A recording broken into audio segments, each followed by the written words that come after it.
Hi dear friend, जैसा कि आप देख रहे हैं स्ट्रेंथ ऑफ मटेरियल का ये chapter number 2 SFD and BMD. ठीक है, चैप्टर नंबर 2 एसएफडी बीएमडी। और इस लेक्चर में हम सभी देखने वाले हैं कि कुछ इंपॉर्टेंट डिफिनेशन, जैसे कि यहाँ पे पहला देख सकते हैं एक्सियल फोर्स है, शियर फोर्स क्या होता है, बेंडिंग मोमेंट क्या होता है। आज उसका कॉन्सेप्ट मैं आपको देने वाला हूँ। ठीक है, तो चलिए स्टार्ट करते हैं कि एक्सियल फोर्स क्या होता है। आपको पता ही है कि एक्सियल फोर्स क्या होता है। मैं इंटरनल लोडिंग के बारे में बता चुका हूँ, और एक्सियल फोर्स किसको बोलते हैं, शियर फोर्स किसको बोलते हैं, वहां से तो कुछ तो आपको आइडिया होगा। ठीक है, इसके जो मैंने थर्ड वाला लेक्चर, ये 5th लेक्चर है, तो जिसका थर्ड वाला मैंने पॉइंट बताया उसमें काफी कुछ मैंने समझा दिया है। फिर भी यहाँ पर थोड़ा सा कॉन्सेप्ट आपको दे देता हूँ कि ताकि आपको आइडिया मिल जाए कि शियर फोर्स है क्या। ठीक है, तो शियर फोर्स से पहले मैं जो पहला पॉइंट लिखा हूँ एक्सियल फोर्स, उसके बारे में देख लेते हैं। ठीक है, एक्सियल फोर्स क्या है। एक्सियल फोर्स आपको ऑलरेडी पता ही है कि एक्सियल फोर्स क्या होता है, जिसको एएफ से भी इंडिकेट करते हैं, एएफ एक्सियल फोर्स। तब इसके बारे में अगर मैं थोड़ा सा आपको लिख के बताऊं, it is an axial force along the longitudinal axis, along the longitudinal, मैं ये लिखाने के बाद आपको समझाऊंगा, लिख लीजिए कि ताकि आपको आइडिया रह जाए। longitudinal axis of the structural member,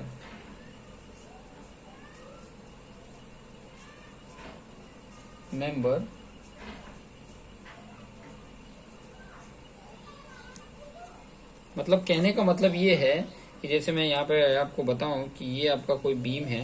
ठीक है, ये आपका बीम है, ये उसका लॉन्जिट्यूडनल एक्सिस है। तो इस लॉन्जिट्यूडनल एक्सिस पे ये अगर कोई फोर्स है आपका पी जितना फोर्स है, ठीक है, तो ये जो फोर्स लग रहा है ना, ठीक है, ये फोर्स लग रहा है, उसी को बोला जाता है एक्सियल फोर्स। इसी को क्या बोला जाता है, एक्सियल फोर्स बोला जाता है। ठीक है, अभी यहाँ पर ये अगर इस देखोगे तो इसको टेंसियल एक्सियल फोर्स बोला जाता है, टेंशन एक्सियल फोर्स। अगर इस तरीके का अगर आपको दिया हुआ है, इस तरीके का, और ऐसे फोर्स लग रहे हैं, तो इसको बोला जाएगा कंप्रेशन,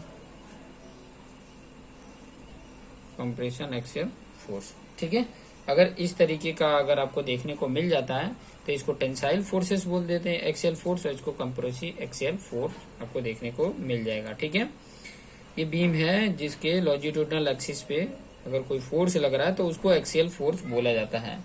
अब जब टेंसाइल होता है, ध्यान से समझना, टेंसाइल होता है तो उस कंडीशन में हम पॉजिटिव ले लेते हैं, और जब कंप्रेशन होता है, ठीक है, जब कंप्रेशन होता है तो उस कंडीशन में हम नेगेटिव ले लेते हैं।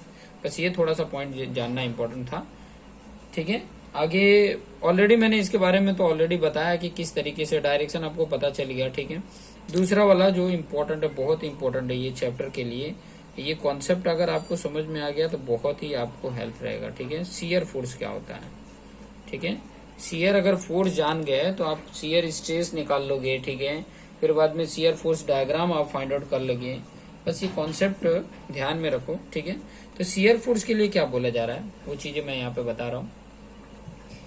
इट इज अ फोर्स, ध्यान से समझना, it is a force which act along the section.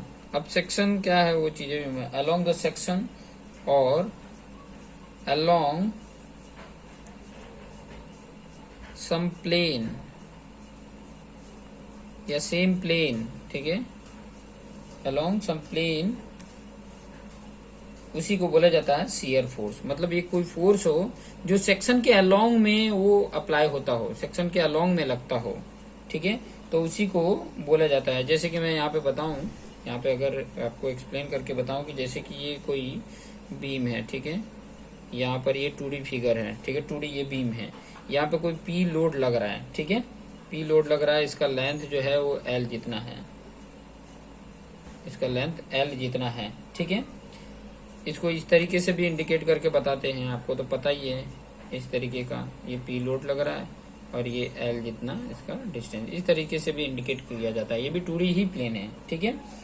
तो अगर मान लीजिए कि अगर यहां से मैं मान लो कि कट करता हूँ एक्स एक्स, ये कट करता हूँ तो इसका एक सेक्शन दिखाई देगा, ठीक है, इसका सेक्शन दिखाई देगा। तो उस सेक्शन के अलोंग जो फोर्स लगता है, अभी देखो 3D में अगर मैं ड्रॉ करता तो आपको आइडिया मिलता कि किस तरीके से उसके अलोंग लग रहा है। अगर मान लीजिए 3D में मैं इसको ड्रॉ करूं, यहाँ पर ही मैं आपको ड्रॉ करके बताता हूँ, 3D में यहाँ पर मैं ड्रॉ करके बताता हूँ, आपको आइडिया मिलेगा,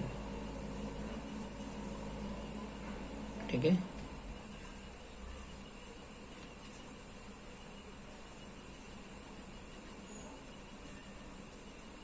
मान लीजिए यहाँ से ये क्या है, फिक्स है, ठीक है, ये क्या है, ये सेक्शन फिक्स है, ठीक है, इस तरीके से ये फिक्स है। अब ये फिक्स है इस तरफ, ठीक है, इस तरफ क्या है, ये फिक्स है, ठीक है। अब मान लीजिए ये एल जितना लेंथ का था, ठीक है, इसके ऊपर एक पी लोड लगा हुआ है, ओके। अब यहाँ से कोई एक सेक्शन, मान लीजिए कि ये एक्स एक्स सेक्शन, ये सेक्शन मतलब मैंने कट किया, ठीक है, ये सेक्शन हमने कट किया, ये एक्स एक्स सेक्शन। तो ये सेक्शन कट करोगे तो देखो कैसा दिख रहा है, कुछ ऐसा दिखेगा आपको, ये सेक्शन दिख रहा होगा, ठीक है। तो अगर इस डायरेक्शन में लग रहा है, मान लो ये मैं डायरेक्शन आपको बता देता हूँ जेड, तो अगर इस डायरेक्शन में लग रहा है तो ये जो फोर्स होगा वो एक्सियल होगा।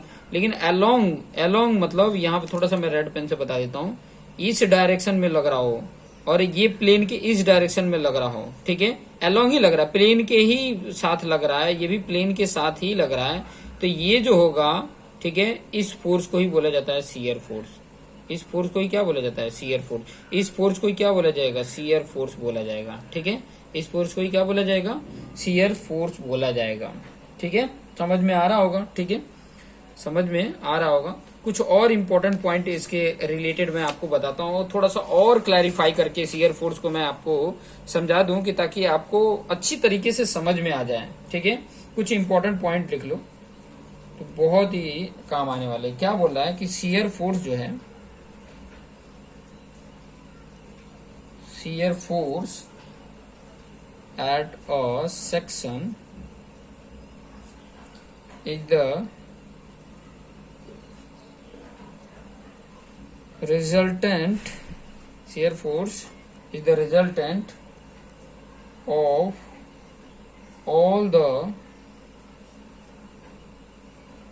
transverse forces. ट्रांसवर्स फोर्सेस मतलब शियर फोर्स मतलब वर्टिकल जो इतने भी फोर्स लग रहे हैं, transverse forces either to the left of the section or to the right of the section, ठीक है। ये आपके पास पॉइंट है, ठीक है। क्या कह रहा है, इसको लिख लो, ठीक है, एक बार लिख लोगे तो आपको आसानी से समझ में आ जाएगा। जितने पॉइंट मैं बता रहा हूँ वो सारे पॉइंट को लिख लो, जब कॉन्सेप्ट समझाऊंगा तो आपको आसानी से एकदम कॉन्सेप्ट क्लियर हो जाएगा। क्या बोल रहा है देखो, shear force at a section मतलब किसी भी सेक्शन पे शियर फोर्स क्या है, resultant of all transverse force मतलब जितने भी ट्रांसवर्स फोर्स है उनका resultant either to the left of the section, चाहे वो सेक्शन के लेफ्ट का हो, और to the right of the section, चाहे वो सेक्शन के राइट का हो, उनके रिजल्टेंट जो ट्रांसफर फोर्स है उनके रिजल्टेंट ही क्या होता है, शियर फोर्स होता है। जैसे कि मैं आपको यहाँ पे एग्जांपल बताऊं कि मान लो ये बीम था, ठीक है, ये हमने बीम लिया था कैंटिलीवर बीम और इसके ऊपर ये पी लोड लगाया था, ये एल जितना लेंथ था, ठीक है। अब मान लीजिए यहाँ से एक सेक्शन एक्स एक्स कट किए, ठीक है, ये एक्स एक्स सेक्शन यहाँ से कट किए हैं, ठीक है। अब ये कट किए तो यहाँ पर थोड़ा सा मैं आपको बताता हूँ, कट करेंगे तो एक तो आपका ये हो जाएगा, ठीक है। मान लीजिए कि कुछ डिस्टेंस पे एक्स जितना डिस्टेंस मान लो, यहाँ से एक्स मान लो, ठीक है, यहाँ पर एक है और फिर बाद में एक ये आपका पी लोड लग रहा है, ठीक है, इस तरीके का है, ठीक है। इस तरीके का आपको दो पार्ट में सेक्शन आपको दिख रहे हैं इसके सेक्शन में। अब यहाँ पर आप देखोगे तो एक आपका ये लगेगा एफ वाई, ठीक है, एक आपका ये फोर्स लगेगा एफ एक्स, ठीक है, और एक आपको ये मोमेंट दिखेगा, ठीक है। मोमेंट आप इधर भी ले लो, देखो डायरेक्शन आप कोई भी सेंस ले सकते हो, डायरेक्शन आप कोई भी लो, बाकी जब कैलकुलेशन करते हैं और उस टाइम पे जो वैल्यू इसकी अगर माइनस आ रही है तो समझ लेना कि आपने जो डायरेक्शन लिया वो रॉन्ग लिया है। ये पहले भी मैंने कैलकुलेशन जो इसके previous calculation support reaction find out करने का टेक्निक बताया था, तो वहां पर ये चीजें देख सकते हो। फिर बाद में यहाँ पर अब अगर आप देखते हो, ठीक है, तो यहाँ पर भी अगर ये डायरेक्शन में इसका है तो ये एफ एक्स इस डायरेक्शन में होगा, ये इस डायरेक्शन में है तो ये एफ वाई इस डायरेक्शन में होगा, ठीक है, और मैग्नीट्यूड इधर डायरेक्शन में है तो एक इधर डायरेक्शन में होगा, ठीक है, एम, ये एम, ठीक है। तो अगर ये वाले सेक्शन को, ये देखो ये सेक्शन के लेफ्ट साइड राइट साइड है, ये सेक्शन का लेफ्ट साइड है, इसका ट्रांसवर्स का पूरा कैलकुलेशन करोगे तो जो रिजल्टेंट आता है, मान लो इसको अगर लेके चलते हो तो जो रिजल्टेंट आता है वो इसका क्या हो जाएगा, रिजल्टेंट जो भी आता है वो इसका क्या हो जाएगा, शियर फोर्स हो जाएगा। इसको अगर ट्रांसवर्स को कैलकुलेट करते हो, अब ट्रांसवर्स में कौन कौन से, देखो यहाँ पर अगर राइट साइड में करते हो तो एफ वाई है और एक पी है, तो यहाँ पे आपको डायरेक्टली मिल जाता है कि एफ वाई इक्वल टू क्या मिल जा रहा है, पी मिल जा रहा है, ठीक है। ट्रांसवर्स का अगर रिजल्टेंट निकालोगे मतलब सम इक्वल टू क्या होना चाहिए, जीरो होना चाहिए। आपको पता है कि स्टैटिक इक्विलिब्रियम का इक्वेशन यूज करोगे तो आपको ये चीजें सॉल्व कर सकते हो, ये कंसेप्ट आपको पता ही है। और ऑलरेडी मैंने आपको बता दिया है कि 2D जो होता है ना, 2D में इनको ही यूज करना होता है, एफ एक्स, एफ वाई और एम, ठीक है, इनको ही यूज करके हम फाइंड आउट कर लेते हैं, ठीक है। यही तो फाइंड आउट करने होते हैं, आपको आसानी से समझ में आ जाएगा, ठीक है। तो ये एफ वाई इक्वल टू क्या आ गया, पी आ गया, ठीक है। एफ एक्स तो आपका देख रहे हो कि हॉरिजॉन्टल डायरेक्शन कुछ नहीं है तो जीरो आ जाएगा, एफ एक्स जीरो आ जाता है। फिर बाद में अगर मोमेंट फाइंड आउट करना है, इसका देखो मोमेंट, यहाँ अगर मोमेंट फाइंड आउट कर रहे हो तो क्या आ जाएगा, यहाँ पर अगर मोमेंट फाइंड आउट करेंगे, मान लो ये x जितना डिस्टेंस मैंने ये लिया था, ये x है, ठीक है, तो क्या होगा, ये देखो ये डायरेक्शन कैसा है, एंटी क्लॉकवाइज, तो माइनस एम, ठीक है। फिर बाद में इसका अगर लोगे तो ये कौन सा क्लॉकवाइज जा रहा है तो इसको प्लस लेंगे, p इंटू एक्स, ये मोमेंट होगा इक्वल टू जीरो। जब ये summation m equal to zero करोगे तो ये आएगा ना moment, sum of all moment. मैं किस साइड का ले रहा हूँ, राइट साइड का ले रहा हूँ, ठीक है। आप कोई भी साइड का ले सकते हो, राइट साइड ऑफ सेक्शन, ठीक है, सेक्शन का राइट साइड हम लेके चल रहे हैं। चाहे वो लेफ्ट का भी कैलकुलेट करोगे तो वही आएगा, एफ वाई, एफ एक्स और एम तीनों का, मतलब चाहे इसका कैलकुलेट करो चाहे इसका कैलकुलेट करो। अब इस कंडीशन में देखो, इस कंडीशन में अगर आप m देखोगे तो m की वैल्यू क्या आ रही है, पी एक्स जितना आ रही है, कि इधर कर दोगे तो पी एक्स जितना आ रहा है, ठीक है। तो इस तरीके से हम अभी देखो मेरा जो शियर फोर्स है वो यही है, ठीक है, वर्टिकल डायरेक्शन में, वर्टिकल डायरेक्शन में यही मेरा शियर फोर्स है। तो इस तरीके से आप उस किसी भी सेक्शन, किसी भी पॉइंट पे आप उसके शियर फोर्स को बता सकते हो कि उसके शियर फोर्स कितने हैं, ठीक है। बहुत ज्यादा हार्ड नहीं है, बहुत ही इजी है। थोड़ी सी कॉन्सेप्ट को समझोगे तो आप आसानी से उसके शियर फोर्स को बता सकते हो। और उसके शियर फोर्स को किससे कैलकुलेट करते हैं, देखो यहाँ पे तो मैंने एफ वाई लिखा है लेकिन वी से इंडिकेट करते हैं, ठीक है। उसके शियर फोर्स को वी से इंडिकेट करते हैं, वर्टिकल होता है इसलिए वी से इंडिकेट करते हैं, ठीक है। चलो एक और एग्जाम्पल लेके मैं आपको बता दूं, थोड़ा सा एक एग्जाम्पल लेके आपको समझा देते हैं कि कैसे कैलकुलेट करेंगे वो चीजें, थोड़ा आइडिया आपको मिल जाएगा। जैसे एक कैंटिलीवर बीम है और उसके ऊपर यूडीएल लोड लगे हैं और टोटल एल जितना डिस्टेंस है, ठीक है, ये एल जितना है और ये डब्ल्यू, ठीक है, पर लीटर जितना ये लगा हुआ है, ठीक है, पर लेंथ, ठीक है। अब मान लीजिए कि ये एक्स एक्स सेक्शन मैंने कट किया, ठीक है, एक्स एक्स सेक्शन से मैंने ये कट किया, तब कट करने पे इस तरफ क्या आएगा, ये आएगा, ठीक है, और यहां से एक्स जितने डिस्टेंस पे है, ये एक्स जितने डिस्टेंस पे है, ठीक है। एक्स कुछ भी हो सकता है, उससे कोई फर्क नहीं पड़ता है, आप कहीं के भी ले लो।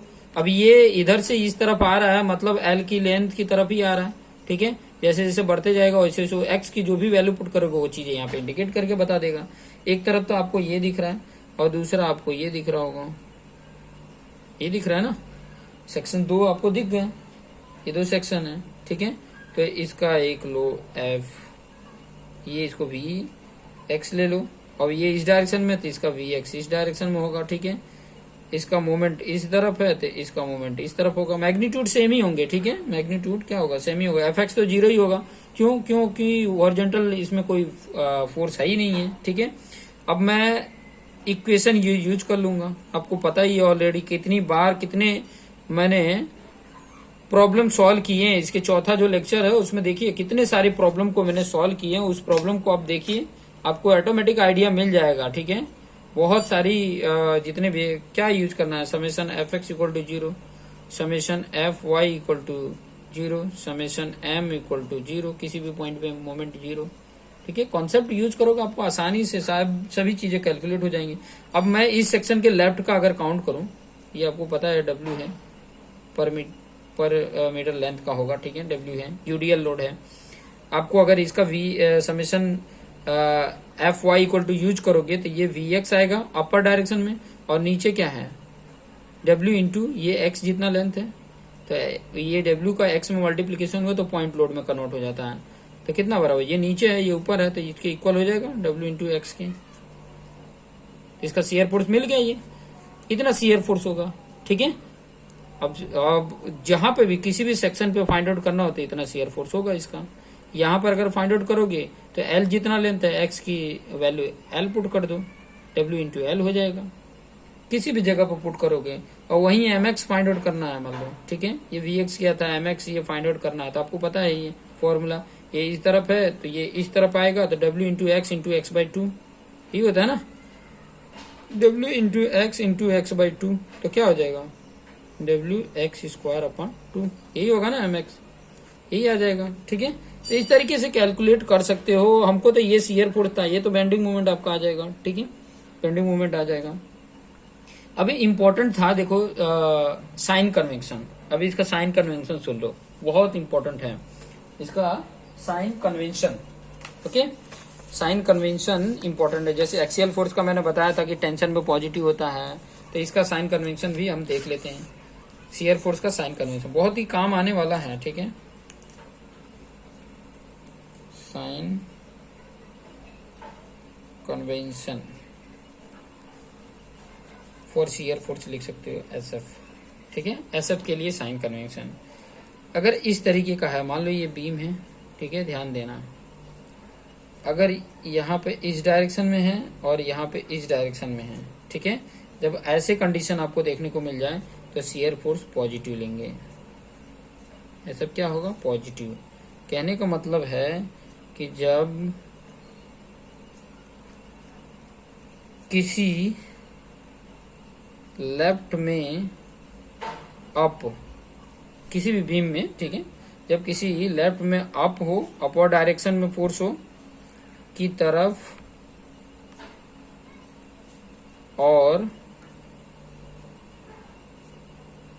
राइट में डाउन की तरफ, ठीक है, डाउन की तरफ, तो उसे पॉजिटिव शियर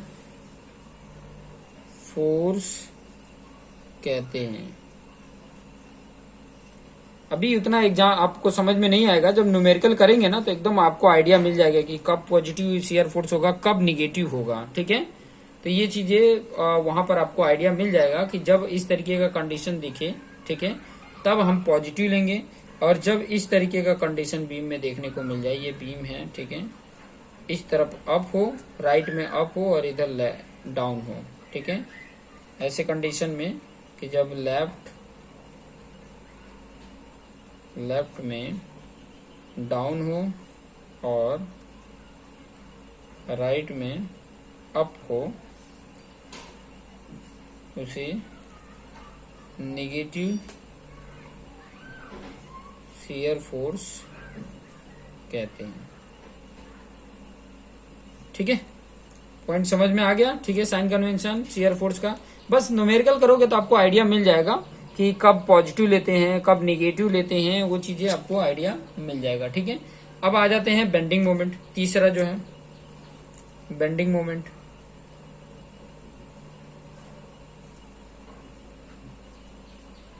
बेंडिंग मोमेंट भी इंपॉर्टेंट है, क्योंकि ये जानेंगे तभी तो हम डायग्राम ड्रॉ कर पाएंगे, बेंडिंग मोमेंट डायग्राम तभी तो कर पाएंगे, अदरवाइज कैसे करेंगे, ठीक है। तो चलिए इसके बारे में थोड़ा सा इंपॉर्टेंट पॉइंट लिख लेते हैं।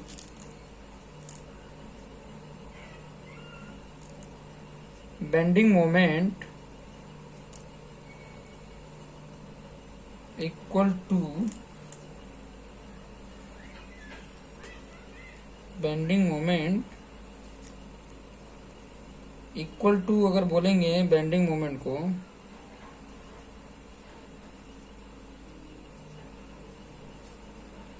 at a section is basically equal to की जगह पे यहाँ पे लिख दो bending moment at a section. ध्यान से समझिएगा, मैं थोड़ा सा अलग तरीके से लिख दिया। Bending moment at a section is basically equal to the resultant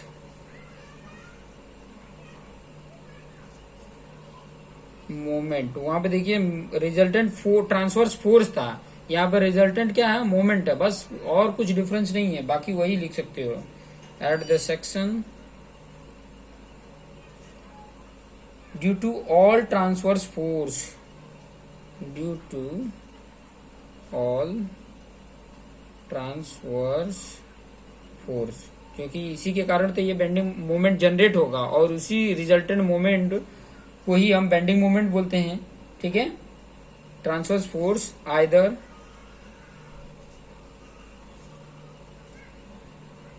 to the left और to the right of the section. ठीक है, और to the right of the section. ठीक है, ये पॉइंट आपको समझ में आ गया होगा। मेन याद रखना ये रिजल्टेंट मोमेंट। ठीक है, जो अभी हमने किया, ठीक है, सेक्शंस का रिजल्टेंट मोमेंट जो हमने फाइंड आउट किया था ना, अभी जो हमने देखा रिजल्टेंट मोमेंट हमने जो फाइंड आउट किया था, मोमेंट जो मिला था बेंडिंग मोमेंट, वही इसका बेंडिंग मोमेंट है। अब इसका साइन कन्वेंशन देख लो।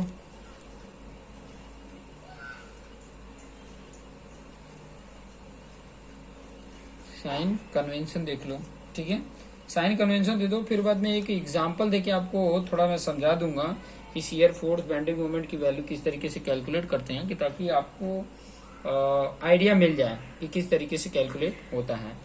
यहाँ पे एक चीज याद रखना कि जैसे कि मान लो कि कोई बीम था, ठीक है, अगर ऐसे हो गया, इस तरीके से आपको देखने को मिल जाए। ठीक है, मतलब ऐसे मोमेंट जनरेट हुआ तो ये बीम कैसे हो गया, इस तरीके से हो गया, तो उसको बोला जाता है सैगिंग। ध्यान रखना, इसको क्या बोला जाएगा, सैगिंग बेंडिंग मोमेंट।